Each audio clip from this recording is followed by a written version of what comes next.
sit here calmly when I watch these preachers, ooh, Lord, and these bourgeois Negroes who will allow the church to be used as a shield for empire. Yeah. Yes, sir. Last week, there was a protest in the Great Mother Emanuel AME Church in South Carolina. A beautiful church, a historic church, a church birthed out of struggle, birthed out of the struggle of the African Methodist Episcopal tradition, which is built on saying black folk have a right to preach the word of God, and not just to other black folk. Black folk have a right to full humanity and full participation. Don't tell me you love God and you obey the commandments of God and the word of Jesus and tell me that black folk ain't got the same rights. So the AME Church is a church of struggle.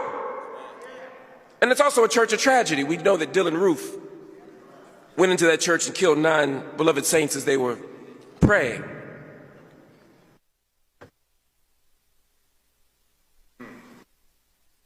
So I was a bit struck last week when I saw that they opened the pulpit up to Genocide Joe. Y'all can get mad, I don't care. And people, as he began to give his campaign speech,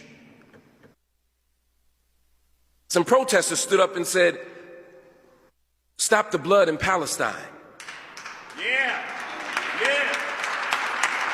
They said, if you're outraged by the blood of Selma and you're outraged by the blood that was spilled in this very church, then how about calling for a ceasefire in Palestine, since you've given them the weapons, you giving them the support, you giving them the money?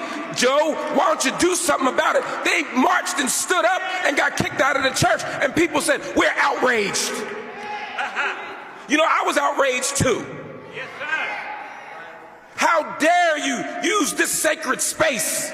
How dare you use this beloved pulpit? How dare you use this sacred tradition? How dare you use the words of Jesus, who overturned the tables in the temple, who was committed to overturning a Roman government, who was committed to speaking out against injustice?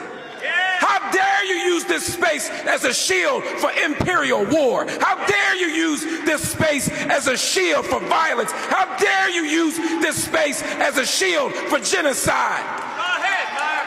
Go ahead. The moral atrocity that took place wasn't some disruptive protesters. It was the fact that you allowed the leader of the most violent and bloody empire in modern history to stand in this place and represent a tradition that he ain't got nothing to do with. Yeah.